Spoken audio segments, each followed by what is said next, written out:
አንተ በኩል እንደተበረዘ በጣም ብዙ ማስረጃዎች እናቀርብ። አንደኛ እጃችሁ ላይ እያወራሁ ጭረስ ትለኛለህ። እንደ አዳምጥ የሚወት አድርግ ጆሮ አይሰራም። እያወራሁ ጭረስ ትለኛለህ። ምን ነው? ረጋ በል እንጂ ረጋ ብለህ አዳምጥ። እሺ ወደ ወንጌል ደግሞ ስንመጣ ወንጌል እንደተበረዘ በምን እናውቃለን ስንል አንደኛ እጃችሁ ላይ ወንጌል የለም። አሁን ያለው የታሪክ መጽሐፍ ነው። ማርቆስ የሚባል ሉቃስ የሚባል ዮሐንስ የሚባል የሚያጭበረብሩ ሰዎች ስማቸውን ቀየረው የሚያጭበረብሩ ሰዎች የጻፉት መጽሐፍ ነው። በዚህም ደግሞ የትኛውም ክርስቲያን ገብቶ ሊሞግት ይችላል። የማቴዎስ ጸሐፊ አይታወቅም፣ የሉቃስ ጸሐፊ አይታወቅም፣ የማርቆስ ወንጌል ጸሐፊ አይታወቅም። ቢታወቁም ራሱ ኢቭን የጻፉት ወንጌል ሳይሆን ታሪክን ነው። ለዛ ነው የሉቃስ ወንጌል የገዛ መጽሐፍ ቅዱሳችሁ እንክፈት ያጀማ እንክፈት። ያው የሉቃስ ወንጌል ተመልከቱ። የሉቃስ ወንጌል ምዕራፍ 1 ቁጥር 1 ምንድን ነው የሚለው? የከበርክ ቴዎፍሎስ ብሎ ጓደኛውን ያወራዋል። ጓደኛውን ቴዎፍሎስ ከመጀመሪያው የነበሩትን በአይን ያዩት የቃሉ አገልጋዮች እንደተረኩልን ካለ በኋላ የተማርከውን ቃል እንድታውቁ ብዙዎች ታሪክን በየተራው ብዙዎች ታሪክን ለማዘጋጀት ስለሞከሩ ታሪክ እንደሆነ ያምናል። ስለዚህ ይሄ መጽሐፍ ታሪክ ነው። ከዚህ መጽሐፍ በፊት የነበሩት መጽሐፍ ታሪክ ናቸው እንጂ ወንጌል እጃችሁ ላይ የለም። ይሄ ደግሞ ትልቅ ማስረጃ ነው። ሁለተኛ ደግሞ እንደተበረዘ በምን እናውቃለን ስንል መጽሐፉ አሁን ድረስ ቄሶች የሚጫወቱበት መጽሐፍ ነው። ማለትም አንድ ቄስ እየመጣ 20 ጥቅስ የሚጨምርበት መጽሐፍ ነው። ቄሱ እንደፈለገ ምሳሌ የዮሐንስ ወንጌል ታሪክ አለ። ምዕራፍ 8 ላይ ታሪክ አለ። ታሪኩ ምንድነው? የዝሙተኛይቱ ታሪክ አለ። ይሄ የዝሙተኛይቱ ታሪክ ኢየሱስ አልፈጸመውም፣ የሌለ ታሪክ ነው። ጭራሽ ነው ታሪኩ የለም። ግን ቄሶች የጳውሎስ ተከታዮች እንዲመቻቸው ማደረጉ እነዚህን 1 2 3 4 እስከ 8 ያሉትን ጥቅሶች ማደረጉ ጨመሩ። እንደሌሉ በመናገር ኮሪንቲያንስ ተመልከቱ። ኮሪንቲያንስን ብትከፍቱ ተመልከቱ። ያው የዮሐንስ ወንጌል ምዕራፍ 7 ይላል ቁጥር 51 ቁጥር 52 ካለ በኋላ 8 ብሎ 1 የለም 2 የለም 3 የለም እስከ 12 ድረስ የለም። ዘሎ 12 ላይ ይመጣል። 11 ድረስ የለም። አያችሁ አይደለ? 11 ጥቅስ ኦልሞስት 1 ፔጅ ሙሉ ቄሶቹ ይጨምራሉ፣ የፈለጉትንም ደግሞ ያወጣሉ። ስለዚህ መጽሐፉ እንደተበረዘ በዚህ መንገድ ማወቅ እንችላለን። ወንድም ሳላጨምርበትና ከዛ በኋላ ያልገባ ካለ መጠየቅ ትችላለህ ማለት ነው። ሰላም አለይኩም። ወአለይኩም ሰላም ወራህመቱላሂ ወበረካቱ። እንዴት ናችሁ ሁላችሁ? እሺ አላህ Subhanahu Wa Ta'ala ቀደምት መለኮታዊ መጽሐፍትን አውርዷል እናምናለን። ነገር ግን እነዛ መለኮታዊ መጽሐፍትን እንዲጠብቁት ኃላፊነት የሰጣቸው ለሊቃውንቶችና ለአዋቂዎች ነው። ሱረቱል ማኢዳ ምዕራፍ 5 ላይ ይናገራል። ነገር ግን ሰዎቹ ምድራዊ የሆነ ፍላጎታቸውን አስቀድመው መጽሐፍቶቻቸውን እንደበረዙ ምዕራፍ 2 ቁጥር 79 እና ምዕራፍ 3 ቁጥር 71 ሱረቱ አሊ ኢምራን ላይ ተናግሯል። እናንተ የመጽሐፍ ሰዎች እውነትን በውሸት ለምን ትቀላቀላላችሁ? እውነትን የምታውቁትን ለምን ትደብቃላችሁ? ይላቸዋል። ስለዚህ እነዛ መጽሐፍቶችን እንደደባለቁ እንደበረዙ ምናምን ነግሮናል። ስለዚህ መበረዙን ደግሞ እንዴት እናውቃለን ሲባል ይኸው በታሪክ ልናውቅ እንችላለን። በታሪክ ልናረጋግጥ እንችላለን። ታሪክ ይናገራል። ታሪክ በጣም በግልጽ ከሚናገራቸው ነገራቶች መካከል አንዱ መጽሐፍ ቅዱስ መበረዙን ነው። ራሳቸው የክርስቲያን ስኮላሮችና የቤተ ክርስቲያን አባቶችን መጽሐፍ ቅዱስ ተበርዟል ብለው ይናገራሉ ጥንታውያኑ። እና አማናዊ የፈለከውን ማስረጃ ጠይቀን መጽሐፍ ቅዱስ መበረዙን እናሳያለን። ኡስታዝ ሳላ እንኳን ደህና መጣ። ወንድም አፍኖኝ እንዳልናገር ቃል እንዳልተነፍስ አፍኖኝ እኔም ሐሳቤን ሳልገልጽ እንዳልወርድ ብዬ አፌን ደርሰልኛል። በህይወት ደርሰልኛል። አፌን ይዘህ መቀመጥህ መልመድህ ጥሩ ነው። እስካሁን ማዳመጥህ ፖለቲካውን ተሆነ ያልገባ ነገር ካለ ተናገር። እንደዚህ ቅሬታህን ለቅሶህን እዚህ አትናገርብን። ወርደህ አልቅስታች። እሺ ያልገባህ ነገር አለ ታፍኖ ወረደ ብሎ ፖለቲካ ለመስራት ይሞክራል። ያልገባ ካለ እዚህ ቦታ አልገባኝ አንዴ ልናገር በእናትህ ጠይቁ ብላችሁ እንደገና ርዕሱ ላይ ፎከስ አድርጋ ጠይቁ ነው ርዕሱ ጠይቁ ብለህናል አይደል? እየጠየቅን ነው። ምንድነው ስጠይቅ የምታቋርጠኝ ከሆነ እንድጠይቅ አልፈለክም ማለት ነው። እኔ ግን ልጠይቅ ነው የመጣሁት። ሌላ ክፉ ነገር ክፉ ንግግር አንተን የሚያስቀይም ንግግር እዚህ ጋር ያሉትን ሰዎች የሚያስቀይም ክፉ ንግግር ለመናገር ሳይሆን ልጠይቅ ጠይቄ ልረዳ ነው። እንዳልጠይቅ ካረከኝ ምን ይዤ እሄዳለሁ? ስለዚህ እንድጠይቅ ፈቀድልኝ። ምንድነው ሜቢ አማናዊ ማለት ነው። ባንዴ አሁንም ላረም ትጠይቃለሽ። ሜቢ የመርሳት ችግር ካለብህ አላውቅም። ካስታወቅ ቅድም ከሁለት ደቂቃ ሰጥቼ ከሁለት ደቂቃ በላይ ደቂቃ ወስደህ ጥያቄዎችን አቅርበህ ሚውት አድርገህ አዳምጥ ብዬ ነው እየቀጠልኩት። ሜቢ ረስተኸው ከሆነ ማለት ነው እንጂ አስወርቻለሁ። አሁን የሚያቋርጥኩህ ደግሞ ፖለቲካ ሰራና ሚውት አደረገኝ ብለህ ስታለቃቅስ አታለቃቅስ ጥያቄህን ጠይቀኝ ነው ያልኩህ። እሺ ከገባ ስለዚህ አሁንም ጥያቄህን አቅርበህ ሊመለስልህ ይችላል። ለምን እኔ ከአንተ ጋር ስጣ ገባ ስገባ ሙሉ ይረበሽና እኔም ጥያቄን ሳልጠይቅ እኔም ለዛ ወደ ጥያቄ ልግባ። ምንድን ነው ባጭሩ ጥያቄ ምንድን ነው? እኔ ኢንጅል ያላህ ቃል ነው ከቀሪቷ ሰሌዳ ልክ እንደ ቁርአን የወረደ የቁርአን ተስተካካይ ነው፣ እኩል ነው። ለምን ያኛውም ያላህ ቃል ነው፣ ይሄኛውም ያላህ ቃል፣ ማንም ሊያበላልጣቸው አይገባም። ስለዚህ ያላህ ቃል ደግሞ በአላህ የተጠበቀ ነው። ማን ነው ያላህ ቃልን እንደፈለገ ሊያደርግ የሚችለው ብዬ አምናለሁኝ ነው። አይ ተደርጓል የምትለኝ ከሆነ አላህ ፈቅዶና ወዶ እንዲበረዝ አድርጎታል ብዬ ነው የምገምተው። ሌላው ምንድን ነው? እኔ ግን ቃሉ አልተበረዘም። በምን ምክንያት ካልከኝ በቁርአኑ ቃል መሰረት ቁርአኑ ምን ይላል? የመጽሐፍ ሰዎችን ጠይቁ ይላል። የመጽሐፍ ሰዎች መጽሐፉ የተበረዘ እንዳልሆነ አላህና ራሱ መሐመድ ምስክር ሆነው አሁን አባስ ከአላህና ከመሐመድ አስበልጠ ተበርዟል ብለህ እንደ ምስክር ስታመጣ እኔ አልቀበልህም። ሌላ ሊቀበልህ የምችለው ራሱ አላህ በጅብሪል ወይ በመሐመድ በኩል መጽሐፉ ተበርዟል እሱ እንዳትጠቀሙ ብሎ ሲል ወይንም ደግሞ መሐመድ ራሱ ከተናገረ። እዚህ ጋር ግን ይህ ትልቁ አማናዊ አንድ ጊዜ ልጨርስ እና ሀሳቤን ልጨርስ እየዘጋ እንድንሄድ መሐመድ ራሱ ተናገረውን ላምጣለች ነው እንደዛ ብለህ አላህ ወይ መሐመድ ቁርአን ላይ የተናገረው ካለ ቁርአን ላይ የተናገረው ካለ አሁን አምጥቼ በቁርአን ላይ አማናዊ በቁርአን ላይ ግን ምን መሰለህ አንድ ጊዜ አማናዊ አንድ ጊዜ ቆይ አንድ ጊዜ አዳምጠኝ። ቆይ አንተ እያልክ ያለው ምን መሰለህ ሙሐመድ ራሱ ከተናገረ አልክ። መሐመድ ራሱ እኮ ምን አለ እኮ ጠይቁ የመጽሐፍ ሰዎችን መጽሐፉ ሰዎች ሲል የታወቀ ነው። አማናዊ አንተ መሰረታዊ ነገር መሰረታዊ ችግሮች አለብህ። መሰረታዊ የእውቀት ማነስ ችግሮች ይስተዋሉብሃል። የመጀመሪያው ምንድነው? ቁርአን የእውቀት ማነስ ይሁን አውቀ ይሁን አላቅም፣ ግን ኦብቪየስሊ የእውቀት ማነስ ነው የሚታይብህ። ለምን መሰለ መሰረታዊ የሚባለው አንድ ዝም ብሎ ከታች የሚያዳምጥ ክርስቲያን የሚያውቀው ነገር አለ። አንተ ደግሞ እሱ ነገር አላወቅም። እሱ ምንድን ነው? ቁርአን ላይ ተናጋሪው ማን ነው የሚለውን ማንም ክርስቲያን ያውቃል። ባይዞ እኛ ሙስሊሞችን ምናምነው ቁርአንን የሚናገረው ጌታ አምላካችን ብቻና ብቻ ስለሆነ ቁርአን ያላህ ቃል ነው። ማስረጃ ልሰጠኝ ትችላለህ? እሱን ራሱ አሁን ምዕራፍ ቁርአን ራሱ አላህ እየተናገረ ለመሆኑ ማስረጃ ልሰጠኝ አትችል። እኔ ግን 9:6 አንድ የቁርአን ጥቅስ ላንብብልህና ከዛ ተነስተህ 9:6 ላይ ማስረጃ ጠየቀኝ። 9:6 ቆይ ምን እንደ ማስረጃ ጠየቀ አይደለ? ምን ብዬ ጠየቅኩ? ቁርአን የራሱ ያላህ ቃል ተናጋሪ እሱ መሆኑን አለ። ጥቅስ ላንብብልህና አንዴ መጀመሪያ ልስጥ ይሄን አስተባብልና ያንተንም ምን ትሰጠኛለህ? ስጠኝ ሳልል ለምሰጠኛለህ ላንብብልህ 9:6 ይኸው 9:6 መጀመሪያ የጠየቀው ማስረጃ ጥያቄን አዳምጥ። የጠየቀው ማስረጃ አለ አይደል? አማናዊ ጠይቁ ትላላችሁ። አንዴ ጠይቅ ማስረጃ አምጣ አልከኝ። ቁርአን ላይ እሱ ራሱ አላህ ተናጋሪ መሆኑን አማናዊ የጠየቀው ጥያቄ አለ። እሱ ምንድን ነው? ቁርአን ያላህ ቃል ስለመሆኑ ማስረጃ ሙስሊሞች አላችሁ ወይ ምናምን ብለህ ያዙኝ ልቀቁኝ። አንዴ ያዙኝ። የምጠይቀውን ጥያቄ ሳልጠይቅ ምን ማስረጃ ነው? ትልቅ ሰው ነህ። የጠየቀው ጥያቄ ቁርአን እሱ የአላህ ቃል ንግግሩ እሱ ስለመሆኑ የምን ማስረጃ አለ አይደል ያልከው? ብላል አላልክም? ይሄን ማስረጃ የምሰጠኝን ነገር ሳልጠይቅህ አለኝ ትለኛለህ እንዴ? መች ጠየቅኩ?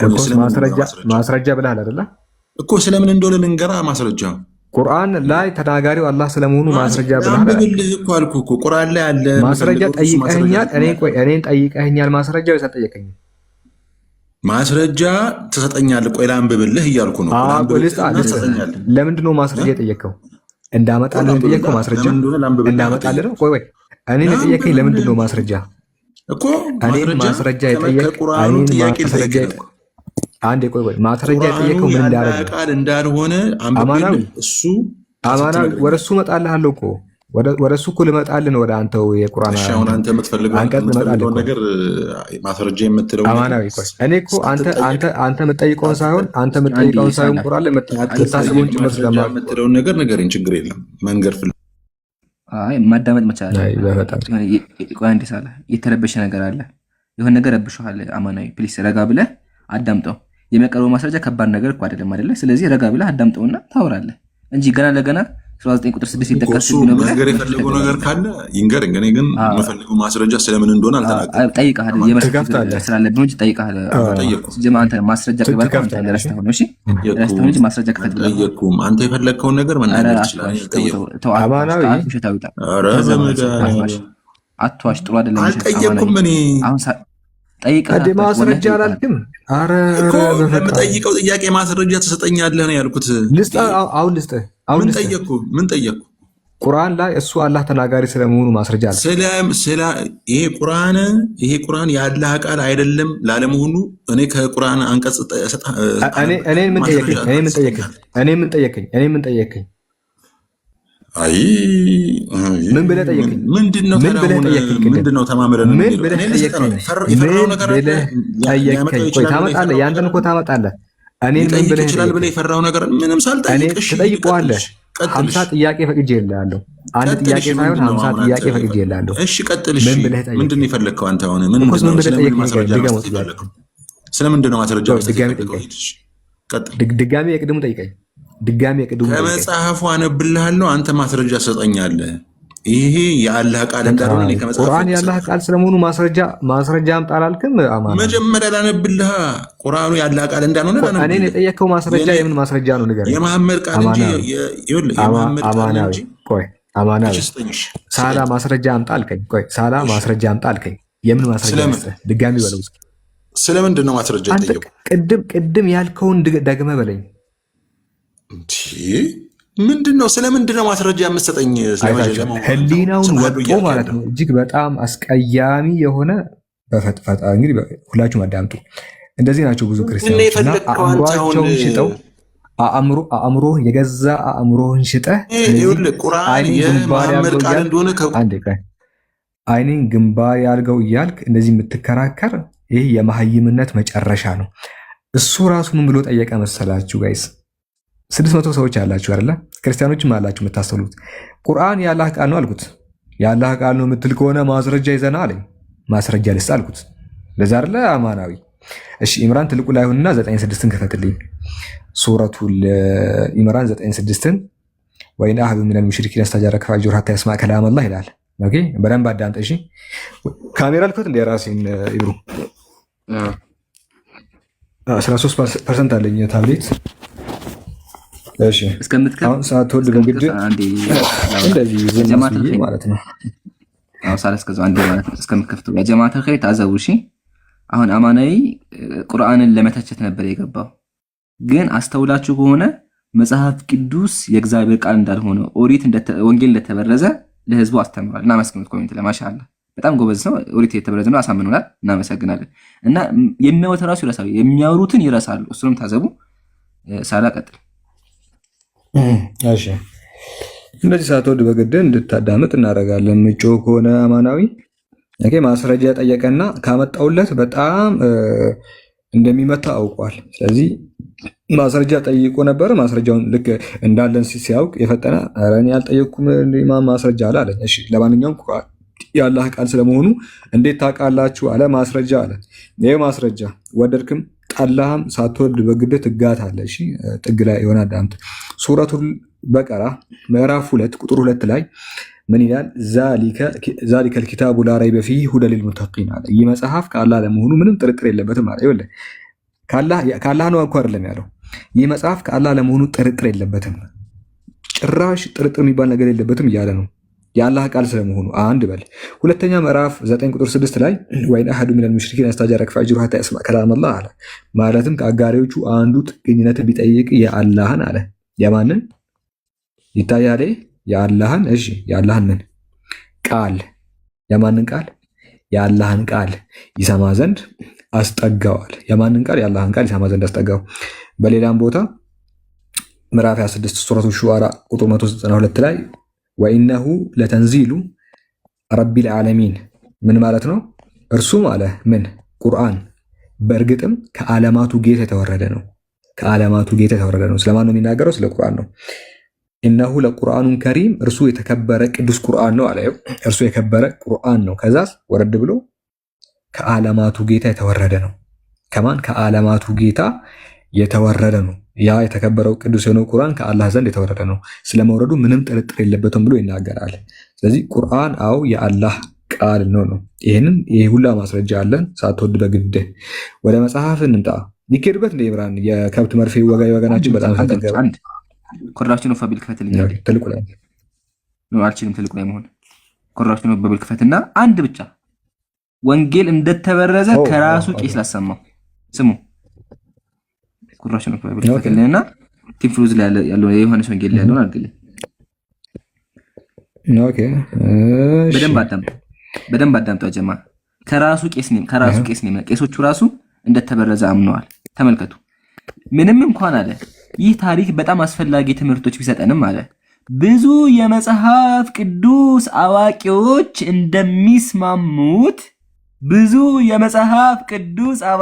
እንደሚስማሙት ይህ ክፍል በመጀመሪያ የዮሐንስ መልእክት ላይ ተጠቅሶ አልተገኘም። ቄሱ ነው ሳላህ አይደለም። ይሄ በሙሉ አስምርበት፣ በቀይ አስምርበት። ይሄ በሙሉ ቄስ የጨመረው ነው። ቄሶቹ ራሱ እንደጨመሩበት አምነዋል። አሁን ዝቅ አድርገው ምንም እንኳን ከስር ምንም እንኳን ይህ ታሪክ በመጀመሪያ የዮሐንስ ሰብቅ አይደለም። ቆይ እሺ፣ ምናልባት ታሪኩ የሚያውቅ ጸሐፊ ጨምሮት ሊሆን ይችላል። ይህ ታሪክ አለ እንዴት በወንጌል እንደተጨመረ አናውቅም። ሰማችሁ? ወንጌል ላይ እንዴት እንደጨመሩት አናውቅም። አያቻ አናውቅም እንደተጨመረ ዋና እንደተጨመረ ባያውቁ ተጨምሯል። ይሄ ሁላ በስመ ጨምረውበታል። ቄሶቹ ራሱ አምነዋል። አያህ። ስለዚህ ሙስሊሞች ሳንሆን የገዛ መምህሮች እንደተበረዘ አምነዋል። ሰላ ይበቃዋል አይደል ወይስ ይጨመርበታል? ኧረ በጣም ብዙ ልጁ እንትን ነው የመጨረሻ ማህይም ነገር ነው። በጣም ብዙ ነገር አሳየው ነበር ከአዲሱ እንትን፣ ግን ያን ያህል እንትን አይነት ልጅ አይደለም። እስቲ ማይክ ላብራለትና ስለዚህ ነገር ልጠይቀው። ወጣ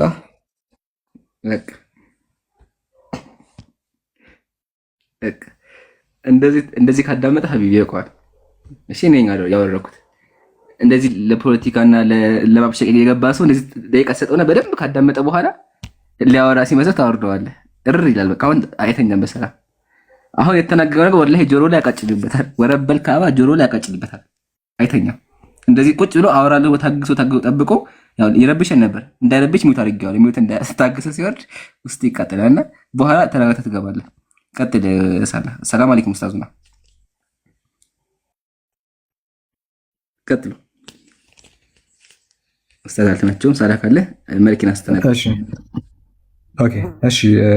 ምንድነው ርዕሱ? ስለ እስላም ጠይቁ ነው የሚለው እሱ ነው ርዕሱ። አዎ ክፍት ነው ቤታችን። ኦኬ እሺ። በምን ላይ እናውራ ታዲያ? ስለ መጽሐፍ ቅዱስ መበረዝ አዳዲስ ነገራቶችን እናሳያቸው እንዴ? በጣም ብዙ ነገራት። ለምሳሌ የቁምራን ዋሻ ጥቅሎች አሉ አይደል ኢምራን? ቢስሚላህ መጽሐፍ ቅዱስ መበረዙ ማለት ነው። ሌላ ነገር ወደ ጎን አድርገን የቁምራን ዋሻ መጽሐፍን ብቻ ይዘን አፈር ደቼ እንዴት እንዳስበሉት ማየት እንችላለን። ታውቃለህ? የቁምራን ዋሻን ይዘን አንድ አሳየኝ። ቢስሚላህ ከሰባቱ ብራና መጽሐፍ ነው ዛሬ ማሳየ። ወላሂ አሁን አለን የሚሉት በጣም የሚኩራሩበት ስኮለሮች የቁምራን ዋሻ በጣም የሚኩራሩበት ስኮለሮች። ኧረ አንተ ድምጽ ሚውት አድርጉት። ድምፄን አሰማኝና ከዚህ መጽሐፍ ነው የቁምራን ዋሻ የሚባለው። አሁን አሉ ከሚባሉ በጣም ኤንሸንት ከሆኑ የመጽሐፍ ቅዱስ ጽሁፎች መካከል አንዱ ነው። እሱን የሚቀድም የመጽሐፍ ቅዱስ ማኑስክሪፕት ደረጃ በህልውና ደረጃ የለም። ማለትም በርካታ ቴክስቶችን በመያዝ እና የቁምራን ዋሻ ጥቅሎችን ይዘን አፈርዳቼ እንዴት እንዳበሉት እንመልከት። እሺ የትኛውን ቻፕተር እንከፍታለን? የቁምራን ዋሻ ገጽ 151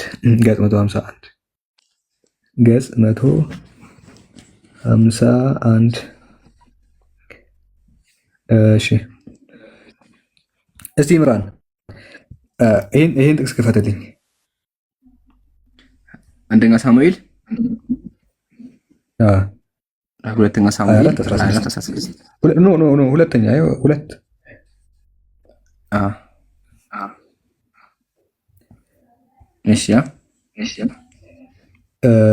እሺ አንብብልኝ። የእግዚአብሔርም መልአክ ኢየሩሳሌምን ያጠፋት ዘንድ እጁን በዘረጋ ጊዜ እግዚአብሔርም ስለ ክፉ ነገር አዘነ። እግዚአብሔር አዘነ። ሕዝቡንም የሚያጠፋውን መልአክ እንግዲህ በቃ እጅህን መልስ አለው። የእግዚአብሔርም መልአክ በኢዮሳብያዊ በኦርዮና በአውድማ አጠገብ ነበር ይላል። አጠገብ ነበረ ብሎ ይዘጋል። እዛ ጋ ይዘጋል። ይሄ ቁጥር ስንት ነው? 16 ነው ጋይስ፣ ቁጥር 16 ነው። ይሄ ራሱን የቻለ 16 ነው። 17ም አለ። ይሄ 17 የቁምራን ዋሻ ዳዊትም ብሎ ይቀጥላል። 17ም ቁጥር 17ም ዳዊትም ህዝቡን የሚመታው መልአክ እያለ 17 ይቀጥላል። ግን 16 ላይ ብቻ ስንቆም ማለት ነው 16 ላይ ብቻ ስንቆም ምን ይላል? እሱ ጨርሷል ነበረ ብሎ ዳዊትም አይኑን አነሳና አለ። ዳዊትም አይኑን አነሳና የእግዚአብሔር መልአክ በሰማይና በምድር መካከል ቆሞ በኢየሩሳሌም ላይ የተዘረጋ ሰይፍ በእጁ ይዞ አየ። ስለዚህ ነገር ይናገራል? በጭራሽ አይናገርም። እርሱና ሽማግሌዎችን በፊታቸው ወድቀው ራሳቸውን በማቅ ሸፈኑ ይላል። እና ያ መልአኩ ሲመጣ ዳዊትና ሽማግሌዎቹ ምድር ላይ ወድቀው ይለምኑ ነበር እና በማቅም ራሳቸውን ሸፈኑ ይላል። ይህንን በጭራሽ አናገኝም። ቁጥር 17 አለ እዚህ ጋር በቁምራን ዋሻ ብትፈልጉ ይምራን የሚያሳያችሁ ቁጥር 17 እዚህ ጋር አለ። ግን እቺ የቢጫዋ ሁለቷ መስመር ወይ ሶስቷ መስመር ተቆርጣ ተጥላለች። የቁምራን ዋሻ ላይ የምናገኘው እዚህ ላይ በጭራሽ የማናገኘው ማለት ነው። ሌላኛው አንድ በጣም የሚገርም ነገር ላሳያችሁ። ከዚህም በላይ የሚገርም ነገር እዚህ ጋር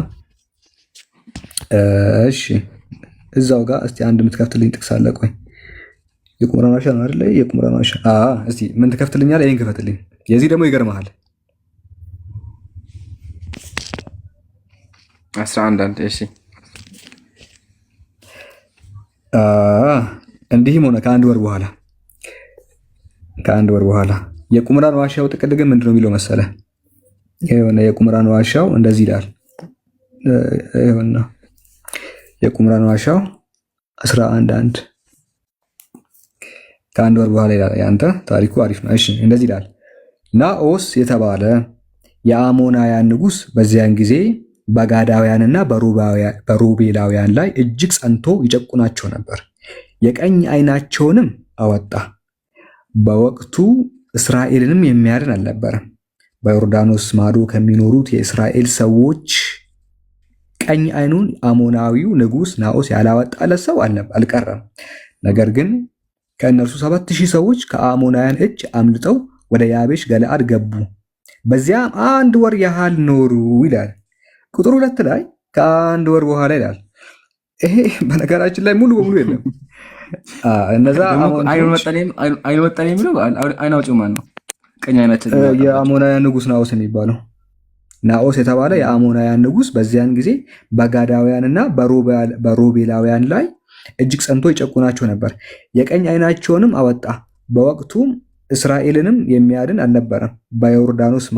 በዮርዳኖስ ቀኝ ከሚኖሩት የእስራኤል ሰዎች ቀኝ ዓይኑ አሞናውያን ንጉሥ ናኦስ ያላወጣለት ሰው አልቀረም ይላል። የአሞናውያን ንጉሥ የእስራኤላውያን አንዳንድ ዓይናቸውን ነበር የሚያወጣላቸው። የቀኝ ዓይናቸውን እየመረጠ ያወጣላቸውን። ከዛ እንዳለ ጨረሳቸውና 7000 ሰዎች ቀሩ። 7000 ሰዎች ከእነርሱ 7000 ሰዎች ከአሞናውያን እጅ አምልጠው ወደ ያቤሽ ገለአድ ገቡ። በዚያም 1 ወር ያህል ኖሩ ይላል። በዚያም 1 ወር ያህል ኖሩ። ከ1 ወር በኋላ ይላል። አንተ ላይ አይደለ? ከ1 ወር በኋላ ይላል። ከዚህ በኋላ ያለው ነገር ነው የሚናገረው። አንተ ያዝከው የምኑ ነው መሰለህ? ግሪኩን ነው። ግሪኩን ያዝከው ኤልኤክስኤክስ የሚባልን ኤልኤክስኤክስ ነው ያዝከው እና የማዞራውያን ማዞሬቲክ ቴክስት የሚባልን ነው ያዝከው። ይሄ የቁምራን ዋሻው ነው። የቁምራን ዋሻ ነው ጥንታዊ የሚባለው። አሁን ጥያቄያችን ኤልኤክስኤክሱ አንተ ጋር ያለው ነው እና የዕብራይስጡ ደግሞ አንተ ጋር ያለው ነው። ቁምራን የሚባለው ግን ሁለቱንም የሚቀድማቸው ነው። ባይዘይ በእድሜ በማኑስክሪፕት ደረጃ ከሄድን ሁለቱንም ይቀድማል። በማኑስክሪፕት ደረጃ ከሄድን አሁን ጥያቄያችን ይሄ አሁን የተነበበው ነገር ጥንታዊ ማኑስክሪፕት ላይ ያለው የእግዚአብሔር ቃል ነው አይደለም? ቁምራን ዋሻ ላይ ያለው ማለት ነው። ይሄ የእግዚአብሔርን ቃልም አላችሁ አይደለምም ካላችሁ በሁለቱም መንገድ ከአጣብቅኝ አትወጡም። እሺ የእግዚአብሔር ቃል አይደለም በሚለው እንሂድ። የእግዚአብሔር ቃል ካልሆነ ይሄ አሁን የተነበበው ነገር ለምንድን ነው ኤንሸንት የሆነው ቁምራን ዋሻ እጅግ በጣም ጥንታዊ የሚባለው መጽሐፍ ውስጥ እንዴት ማኑስክሪፕቱ ላይ ሊጨመር ቻለ? ማኑስክሪፕት የሚያህል ነገር ጥንታዊ የሆነ መጽሐፍ ላይ እንዴት ሊጨመር ቻለ? የእግዚአብሔር ቃል ካልሆነ እሺ የእግዚአብሔር ቃል ነው በሚለው እንሂድ። የእግዚአብሔር ቃል ከሆነ እንዴት ከዚህ ወጣ? እጃችሁ ላይ ካለው ለምን ወጣ? ከዚህ መጽሐፍ ለምን ወጣ? የትኛውንም ምላሽ ቢመልሱ የትኛውንም ነገር ቢመርጡ ከዚህ አጣብቅኝ አይወጡም። እና እንደ ቁምራን ዋሻ ትልቅ ማኑስክሪፕት ዛሬ ላይ በዓለም የለም። እዛ ላይ ያለ ታሪክ ነው። የእግዚአብሔር ቃል ካልሆነ እንዴት ተጨመረ? ከሆነ እንዴት ከእናንተ ተቀነሰ? የትኛውንም ቢመርጡ ከዚህ አይወጡም። ከዚህ አጣብቅኝ የሚመልስ ክርስቲያን አለ? ድንገት የሚመልስ ማለት ነው። ጭራሽ ማለት ነው። በሁለቱም ብትሄድ መጽሐፍ ቅዱስ ትክዳለህ። ሁለቱም መልስ ያስኬዳል። እስኪ መልክ አለ መልክ ይመለስ። ወላሂ ይሄንን የሚመልስ ክርስቲያን የለም።